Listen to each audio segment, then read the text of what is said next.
The heat in the foundry was not just a temperature. It was a living, breathing entity that pressed against Elias's skin, a heavy blanket of dry, searing air. Sparks danced like fireflies in the gloom, illuminating the sweat that trickled down his soot-stained brow. Elias wasn't just a worker here. He was a scholar of steel, a whisperer to the iron. He adjusted his goggles, staring into the heart of the crucible where the molten metal churned, a brilliant, blinding orange liquid that held the potential of skyscrapers and ships. In his mind, he didn't just see heat.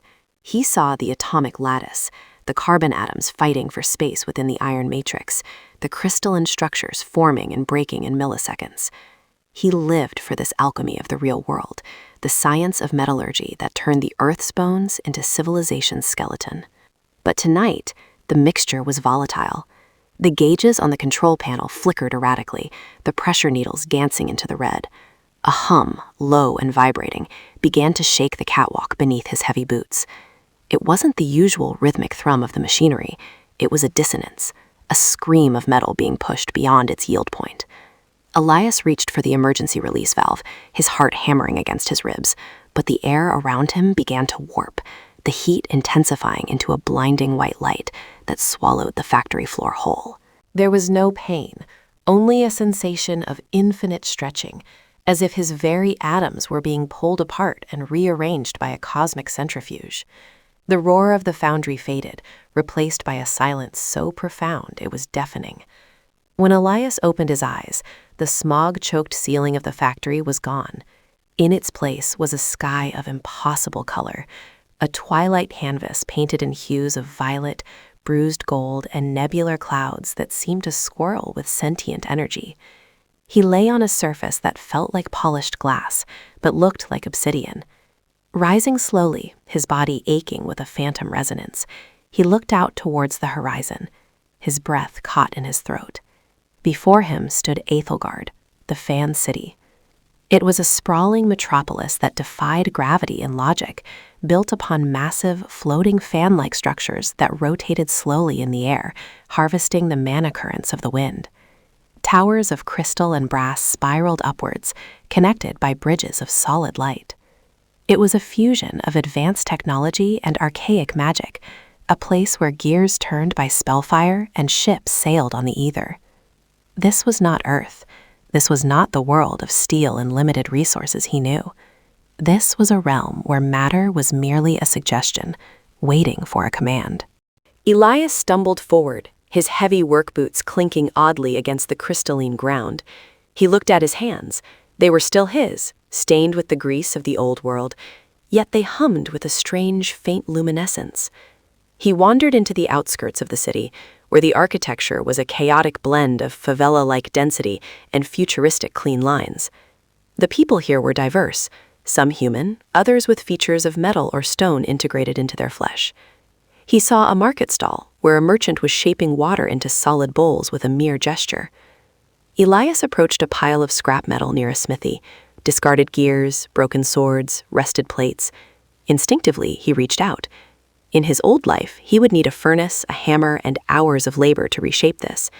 But here, as his fingers grazed the cold iron, he felt the atomic structure vividly in his mind. It wasn't just knowledge anymore, it was a connection. The metal felt like clay. With a thought, he visualized the rust falling away, the lattice aligning. The scrap pile shuddered.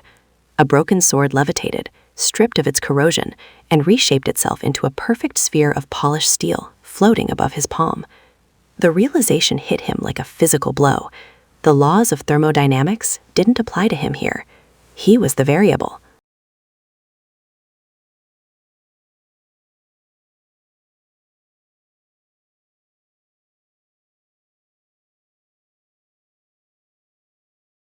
The moment of wonder was shattered by the heavy tramp of armored boots.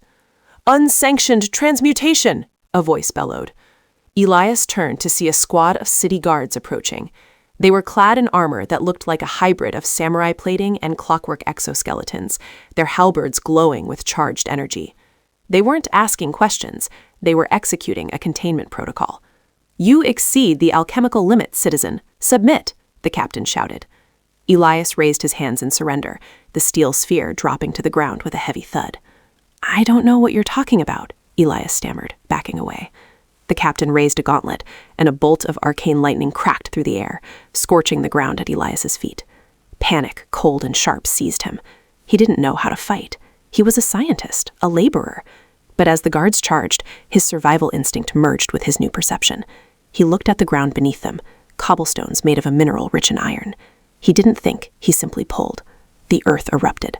Spikes of iron shot up from the ground, not to impale, but to form a cage, instantly imprisoning the guards in a lattice of twisted metal. The crowd gasped. Elias stared at his hands, trembling. This wasn't just alchemy. This was dominion. He ran. He ran through the labyrinthine alleyways of Aethelgard, his lungs burning. The image of the twisted metal cage burned into his retinas. He needed to hide, to think, to understand. He found refuge in the ruins of an ancient industrial sector, a place where the floating fans had stopped spinning and the city had fallen into shadow. Here, amidst the colossal, silent gears, he collapsed. Darkness seemed to pool in the corners of the sector, thicker than natural shadows. As he caught his breath, a figure emerged from the gloom. It was an old man, cloaked in rags that shimmered with starlight, leaning on a staff made of a shifting liquid metal. "You are loud, Outworlder," the old man rasped, his eyes glowing with a faint, knowing light. "The fabric of this world screams when you tug at it." Elias scrambled back. "Who are you? Where am I?" The old man chuckled, the sound like grinding stones. "I am Kale. And you, my boy, are an anomaly, a metallurgist from a world of dead matter, awakening in a world of living spirit. You have the infinity alchemist potential, the ability to transmute without exchange, a power that can save this world or feed the encroaching dark." Kale pointed his staff at the shadows, which seemed to recoil. "And the dark world, Umbra, has already smelled your scent." Kale explained the dichotomy of their reality. Aethelgard existed on the crust of a dimensional bubble, and beneath them, in the dimensional substrate, lay Umbra, the dark world. It was a realm of entropy, where matter decayed and energy was consumed. For centuries, the barrier, a metaphysical alloy of magic and spirit, had held Umbra at bay, but the barrier was fracturing. "Your power," Kale explained, drawing a diagram in the dust with his staff, "is like a fresh forge. You can create alloys that do not exist in nature. You can reinforce the barrier." Elias shook his head. "I'm just a guy who melts rocks. I'm not a soldier." Kale's expression hardened. "Choice is a luxury of the peaceful, Elias. Look." Kale waved his hand, and the air shimmered, revealing a vision of the city's edge. Black, oily tendrils were seeping through cracks in the reality, turning the golden buildings into gray dust. Creatures of shadow, devoid of form but full of malice, were testing the perimeter. They hunger for stability. They hunger for the fan city. If they break through, they will consume your world next. All worlds are connected.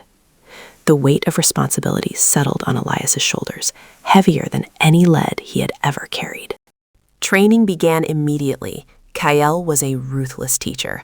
He didn't teach Elias spells or incantations. He taught him to expand his mind's eye. "Don't look at the shape," Kael would shout as Elias tried to lift a boulder. "Look at the bonds. See the electrons." Elias had to unlearn the limitations of physics. In the real world, mass was conserved. Here, mass was a variable of will. Elias practiced transmutation on the molecular level. He trimmed lead into gold, not for wealth, but to understand the proton shift. He turned water into titanium to understand density manipulation. Days blurred into nights. His body grew leaner, his eyes sharper. He began to see the world not as objects, but as a swirling ocean of periodic elements waiting for a conductor.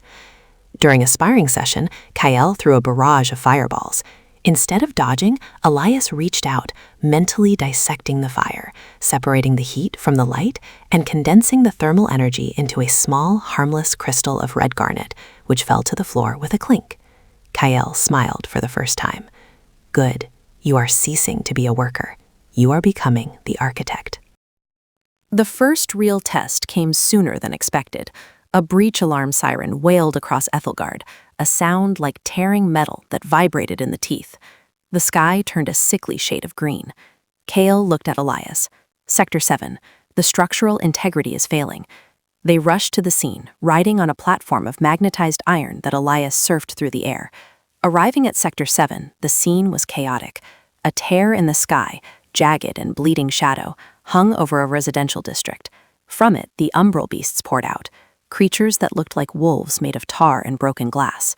The city guards were overwhelmed, their weapons passing harmlessly through the shadowy bodies of the monsters. They are non-Newtonian, Elias realized. Physical force doesn't work unless it disrupts their cohesion. He jumped from the platform, landing in the center of the fray. He didn't manifest a sword or a shield. He slammed his palms onto the pavement. Alchemy of the state, he roared. He transmuted the very air around the beasts, altering the nitrogen and oxygen to instantly freeze into solid blocks of liquid nitrogen. The beasts shattered like glass under the thermal shock. The victory was short-lived. The rift didn't close. It widened. A massive hand, the size of a building, reached through. It was the Dark Lord, Malachor, an entity of pure entropy. His presence alone caused the buildings to rust and crumble. The Infinity Alchemist, Malachor's voice boomed, resonating in Elias's skull. Your order is a lie. Chaos is the natural state. Malachor fired a beam of pure void energy. Elias raised a wall of diamond, the hardest substance he could conceive, but the beam eroded it in seconds. He was blasted back, crashing through a shop window. He lay there, bleeding, watching the guards disintegrate. He realized that simple transmutation wasn't enough. He needed something stronger than diamond, stronger than steel. He needed an alloy that defied the dark world's physics. He thought back to the foundry, to the accident, the mixture of elements, the pressure, the heat. He needed to become the crucible. He stood up, wiping blood from his lip. His eyes began to glow with a blinding white light, the same light that brought him here.